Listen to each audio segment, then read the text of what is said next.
পঞ্চায়েত হচ্ছে স্বশাসিত সরকার ও স্বশাসিত আদালত। বিশেষ করে গরিব মানুষ যারা টাকার অভাবে মামলা করতে পারে না, তাদের কাছে পঞ্চায়েত একটা বড় ভরসা। আমার এক উকিল বন্ধু দুঃখ করে বলেছিলেন, আদালতে ডিভোর্সের মামলা ছাড়া আর কোনো কেসই আসছে না। কিছুটা হলেও কথাটা সত্যি। এখন বেশিরভাগই গ্রামেগঞ্জের মামলা বা মকদ্দমা বা বিবাদ সব পঞ্চায়েতেই ফয়সলা হচ্ছে। এইরকম একটা পঞ্চায়েতে আমার কাছে, আমি যেহেতু গ্রামের প্রধান, আমার কাছে একটা মামলা এসেছিল। সেই সম্বন্ধে আপনাদেরকে একটু খুলেই বলি তাহলে। রাতে মোবাইলে ফোন এলো, মালঞ্চ গ্রামের চাষির সঙ্গে বালিভাড়ার গ্রামের চাষির খুব ঝামেলা হচ্ছে। থানা পুলিশ এসেও মীমাংসা হয়নি। ওসি পঞ্চায়েতের মাধ্যমে সালিশি করার পরামর্শ দিয়ে গেছেন। পরের দিন 2টোর সময় আমি দুপক্ষকেই পঞ্চায়েতে আসতে বললাম। যথারীতি 2টোর সময় দুপক্ষই লোকজন নিয়ে হাজির। থানায় ওসির লোকজনকেও আমি বলে একটু দূরে একটু পুলিশ পোস্টিং করতে বলেছিলাম। ঘর থেকে বাইরে এসে বললাম, দুপক্ষের বাদী বিবাদী যারা আছো এবং ঘটনার সাক্ষী হিসেবে 2জন, এই নিয়ে 4জন ভেতরে আসুন, বাইরে সবাই বাইরে চলে যান। আর থানা পুলিশ দেখে লোকেরা একটুখানি ভিড়টাও আস্তে আস্তে পাতলা হয়ে গেল। পঞ্চায়েতের মিটিং রুমে উপপ্রধান, সঞ্চালক এবং চাইল্ড প্রোটেকশন কমিটির সদস্যদের নিয়ে সালিশি সভায় বসলাম। সওয়াল শুরু হলো। মালঞ্চের অভিযোগকারীকে প্রথমে বললাম আমি, তুই বলো কি ঘটনা ঘটেছে। সে যা বলল শুনে তো আমার চক্ষু চড়ক গাছ।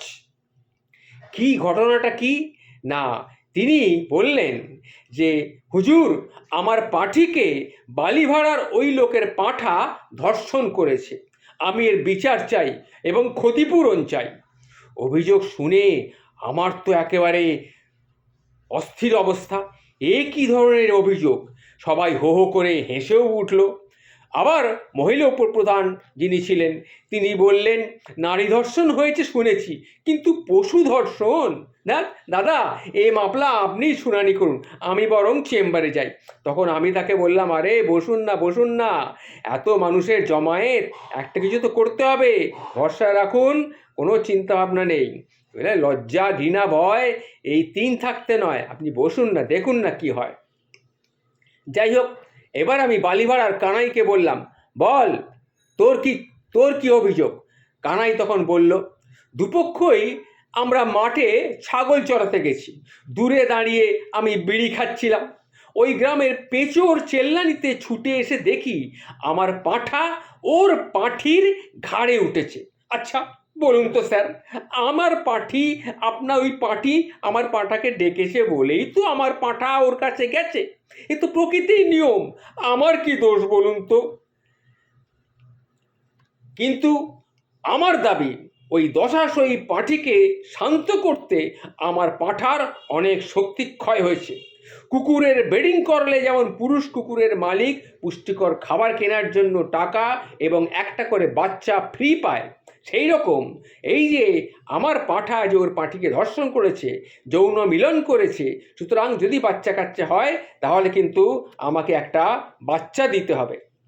এই দুপক্ষের সওয়াল তো শুনলাম, পশু কেলেঙ্কারির মামলা আমি শুনেছি, কিন্তু পশু ধর্ষণ বাবার কালেও এর বিচার যে করতে হবে তা আমি জানতাম না। যাই হোক, হঠাৎ আমার মাথায় একটা বুদ্ধি খেলে গেল। মালঞ্চর পেঁচুর বউকে আর বালিভাড়ার কানাইকে আমি ডেকে বললাম, শোনো, তোমরা 2জন ওই ঘরে যাও, গিয়ে তোমরা 2জনে মিলে চিন্তা ভাবনা করে যদি পারো সমাধান সূত্র বার করে নিয়ে আমার কাছে এসো 8 ঘন্টা বাদে। আর যদি সমাধান সূত্র বার না করতে পারো তাহলে আমি কিন্তু 2জনকেই কোর্টে চালান করে দেবো, এটা বলে রাখলাম। যাই হোক, 8 ঘন্টা বাদে 2জনেই এসে হাজির হলো। বললাম, কি সমাধান করেছো বলো। তখন দুপক্ষই বলল, হ্যাঁ স্যার, আমরা নিজেদের মধ্যে আমাদের ঝামেলা মিটিয়ে নিয়েছি। ভালো, কিন্তু কি শর্তে মেটালে সেটা তো বলবে, আমাদের তো লিখিত বয়ান দিতে হবে, 1 কপি থানায় আবার জমা দিতে হবে। বলো তোমাদের কি সিদ্ধান্ত। তখন পেঁচোর বই শুরু করলো, বেপাড়ার পাঁঠা তো নিজেদের পাড়ার হলে ভালো হতো, কিন্তু ওনার পাঁঠার একার দোষ তো নয়, পাঁঠিও দোষ আছে, সে পাঁঠাকে ডেকেছে আওয়াজ করে, তাই তো ওর পাঁঠা আমার কাছে এসেছে। বলুন, আগুনের সামনে ঘি থাকলে যা হয় আর কি।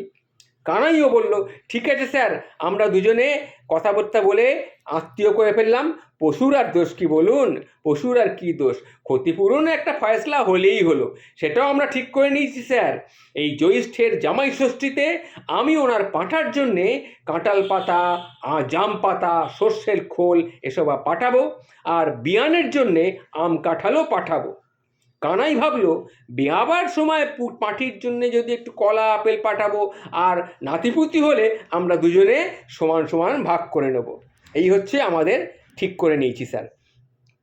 এবার আমার সদস্যদের এবং সবাইকে ডাকলাম, মধুরমেয় সমাপয়তের কথা বললাম, সবাই রাজি হয়ে গেল।